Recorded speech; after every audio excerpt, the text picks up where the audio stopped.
Let us start with chapter 10, transitive and intransitive verbs. Read these sentences. The girl locks the door. The girl runs fast. In sentence 1, you can see the verb locks. It describes what the girl does or the subject does. When we ask the girl locks what, we get the answer the door. We know that the door is the object of the verb lock and that the action of the verb passes on the object. We say that the verb lock is transitive.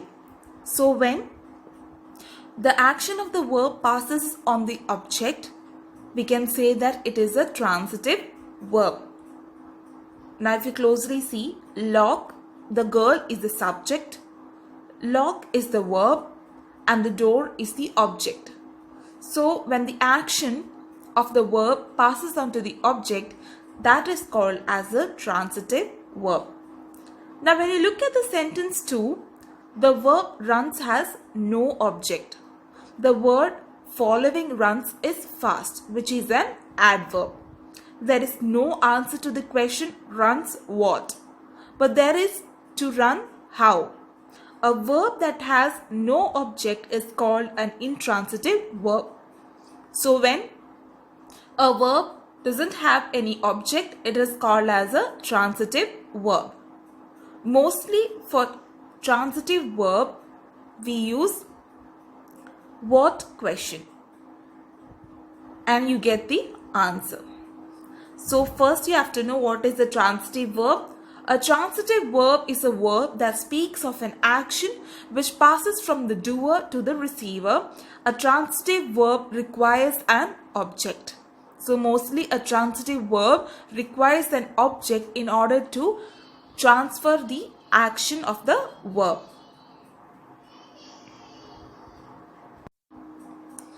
Now if you see the sentences below, I bought some wonderful books. Alex takes metro to college. I understood her requirement. The society chose a new president. So here you can see the yellow highlighted are the verb and blue highlighted are the object. So bought, takes, understood, chose, all this verb has transformed its action to the objects which are highlighted in blue. Now let us see what is an intransitive verb.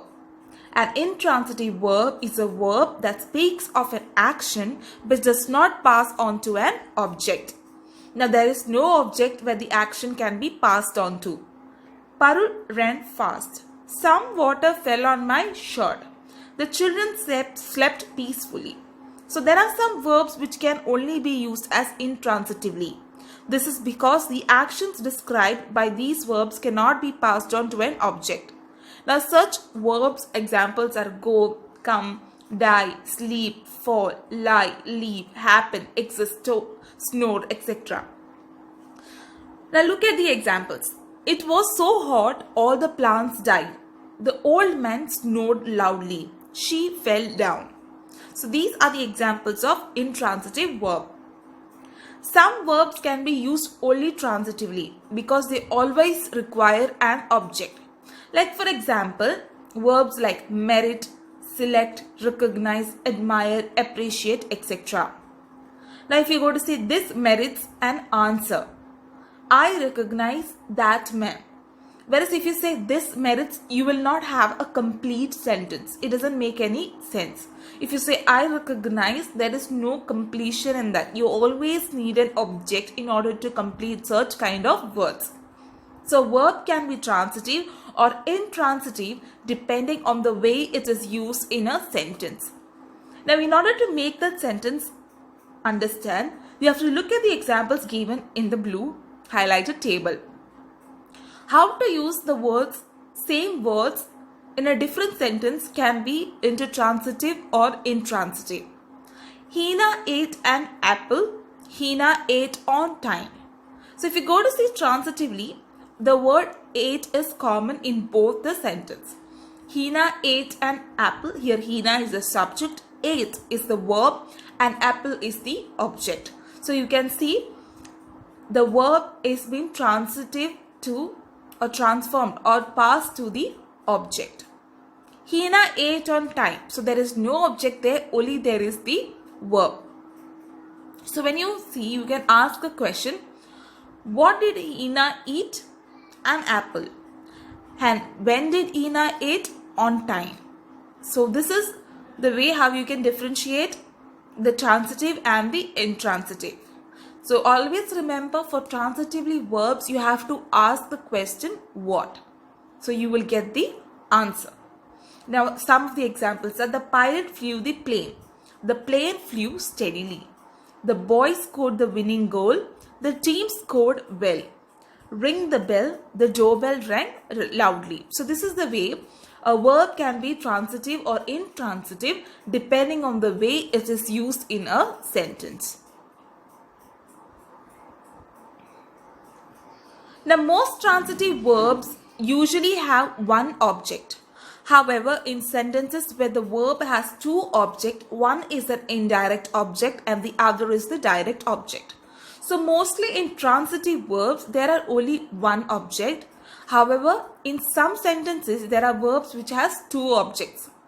One is the indirect and the other one is the direct object. Now how can we differentiate between a direct and an indirect object?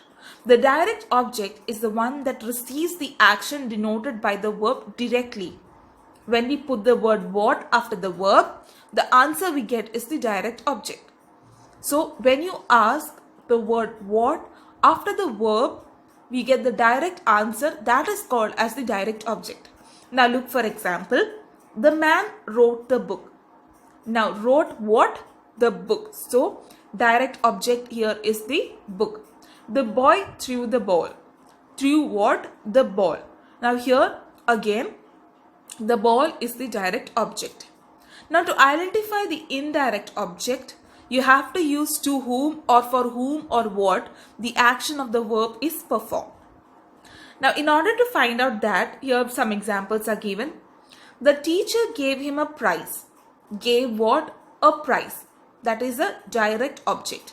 Now gave to whom? It is an indirect object.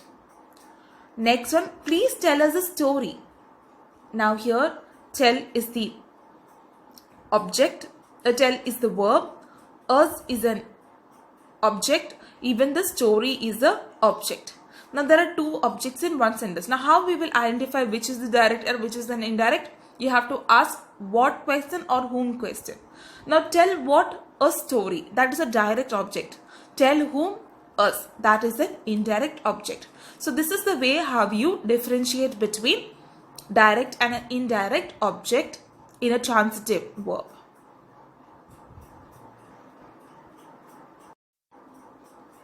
Now let us see a small summary of this chapter which we did.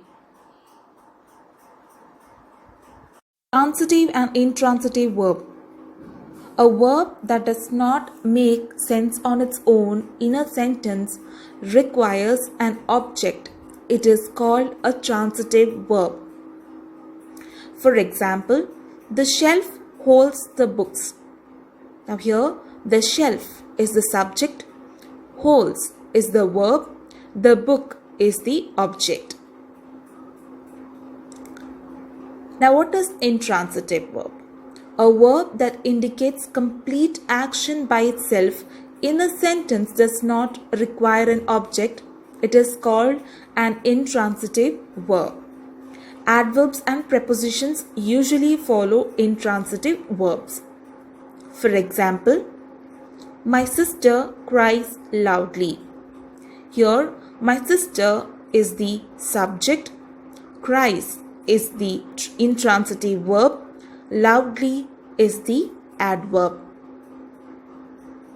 A transitive verb is incomplete without a direct object, whereas an intransitive verb makes complete sense without a direct object. For example, we watched. That is transitive verb and incomplete without direct object. I jumped in excitement. Sometimes a transitive verb takes two objects, direct object and indirect object. The order of the objects can be reversed in some sentences. For example, I lent my toys to my friends. I lent my friends my toys. Here, my toys both are the direct object and my friends is an indirect object. Some verbs can be used in both ways, transitive or intransitive. For example, Ricky plays football. Ricky plays very well. So this was the end of the chapter. Thank you for listening and have a nice day.